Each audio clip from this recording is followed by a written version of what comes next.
Jubilees by election లో 2 ఫోటోలు select చేసుకున్నారు. ఎవరిది సెలెక్ట్ చేసుకుంటారు? నవీన్ యాదవ్. ఎందుకంటే చిన్నప్పటి నుంచి ఇక్కడ పుట్టిండి, ఇక్కడ పెరిగిండు, కష్ట సుఖాలన్నీ ప్రతి ఒక్క ప్రజల గురించి కానీ ఏమిటి గురించి కానీ ప్రతి ఒక్క విషయంలో అండగా ఉంటాడు. మనిషి అందుబాటులో లేకుండా ఏడం ఉన్నా సరే ఒక కాల్తో పని చేస్తాడు. అలాంటి వ్యక్తి నవీన్ యాదవ్. ఓకే, ఆయన గెలుస్తారండి ఒక 200%, 100% కాదు 200%. దానివల్ల వద్దుగా కథ కాకుండా దుకాణం బారగానే ఉంది.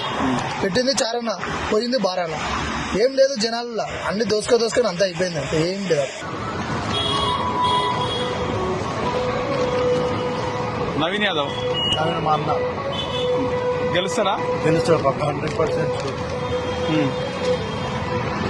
కాలం ప్రజలతో ఉండే మనిషి ఆయన. యూత్ కి ఎంకరేజ్మెంట్ చేసే మనిషి ఆయన నవీన్ యాదవ్.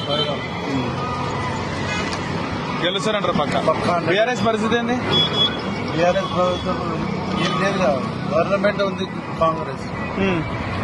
బీఆర్ఎస్ ఏం చేసిందని చెప్పేసి చేస్తారు ఓటు.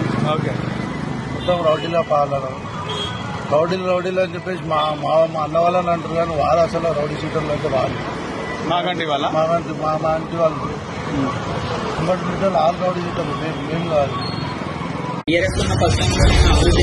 అభివృద్ధి జరగలేదు. ఒక్కనాడు కూడా గోపీనాథ్ గారు రావడం తెలియదు, చేయడం తెలియదు. ఈ రోజున ఎమ్మెల్యే గారు టికెట్ ఇచ్చారు అంటే ఆయనలో ఉన్న టాలెంట్ అంత ఉంది, మంచితనం అంత ఉంది. అందుకనే అతను జనాల మధ్యన అందరి మధ్యలో ఒక దేవుళ్లా ఉండబట్టే అతను టికెట్ ఇచ్చారు. రేవంత్ రెడ్డి గారికి నమస్కారాలు. బుద్ధి లేనోళ్లు చెప్పుకుంటారు అట్లాగా. అతను రౌడీజం కాదు. ఈ రోజు నేను గట్టిగా తిరగబడి మాట్లాడితే నేను రౌడీని అవుతాను.